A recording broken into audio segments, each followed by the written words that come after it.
What's up, everybody? Welcome back to part 8 of my Making a Murderer review series, where I'm going back, watching Making a Murderer, going over the timeline of events, and then giving a little bit of commentary and my opinion on what's going on in the case. Episode 8 starts out with both sides presenting their closing arguments, which took place over the course of 2 days.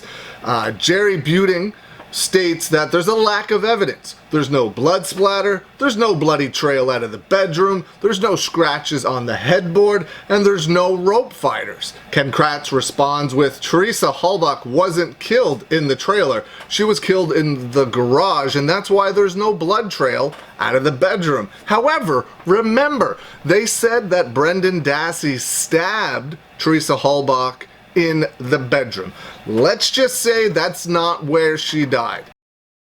Did indeed stab her in the bedroom, like they said. There would still be a blood trail, even if she was killed in the garage, like they say she was shot in the garage. There would have still been a blood trail in the bedroom from the stabbing that Brendan Dassey allegedly did. But there's no blood, because it didn't happen. How is this so hard to figure out?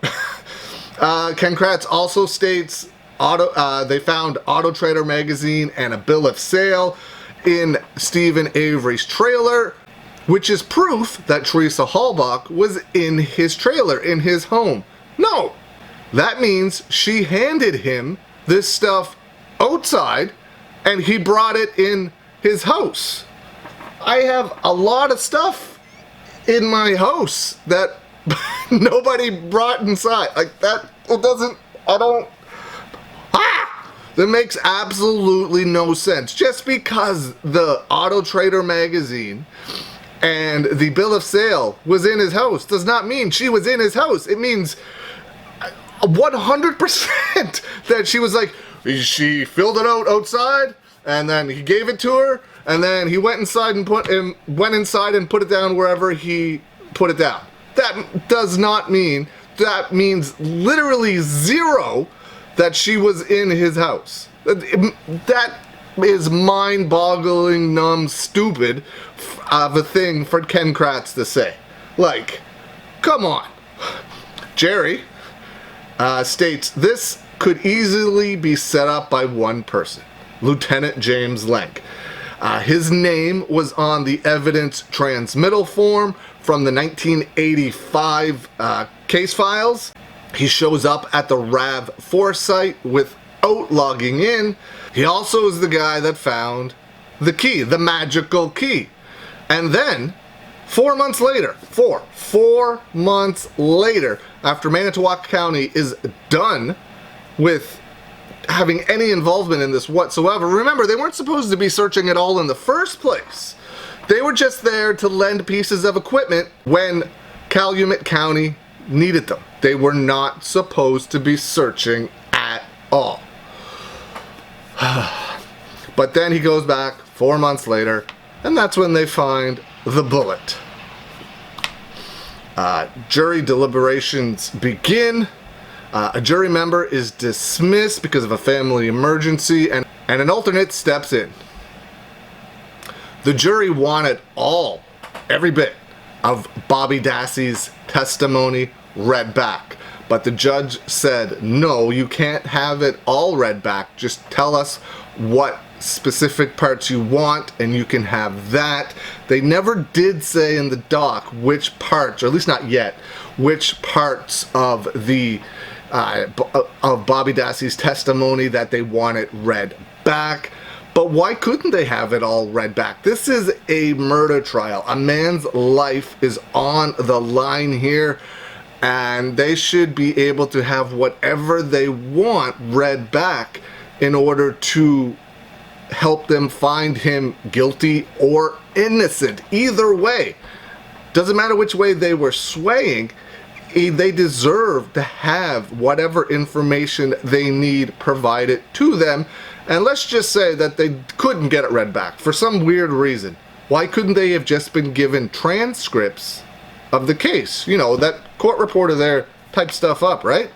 So why couldn't they have just been given that and then reread that. They could have reread his statements. Something weird about that. After 4 days of deliberations, the verdicts come back in Steven Avery's case. Count 1, first-degree intentional homicide, which is the big one, of course. If found guilty on this one, none of the other ones matter, really. And he is, as we know, found guilty of first-degree intentional homicide. Count 2, mutilation of a corpse. He's found not guilty. That doesn't make any sense. So he killed her, according to them, and the body was burned and whatever. So who did that? If he just killed her, in their minds, Brendan is the one that burned her? I don't get it. That makes no sense. If he did one, he did the other. How can you find him not guilty of mutilation of corpse, but find him guilty of killing her? Ken Kratz stated many times in this case, and Dean and Jerry talk about it at the end, where they say one person did this, one person, which also, how can they try Brendan Dassey for this when they kept saying one person did this, Steven Avery, and he's not guilty of mutilation of corpse? So who do they think did that? I don't get it. That makes absolutely no sense. And count 3, he's found guilty of illegal possession of a firearm. After that, Dean says, I would like to see Brendan Dassey go into his trial with a larger presumption of innocence than what his uncle got. Alan Avery, Steven Avery's father, says they got their way. Manitowoc County won again. Scott Taddick, what a guy. What happened yesterday is the best thing in the world. He got what he got coming to him. Yeah, he's happy because he's probably part of what actually happened, right? Judge Fox grants a motion to bring a jury in from another county for Brendan Dassey's trial. April 16th, 2007 is when Brendan Dassey's trial begins. And that's episode 8. I can't believe Scott Taddick would say that. Doesn't he live on their property? He's married to Barb.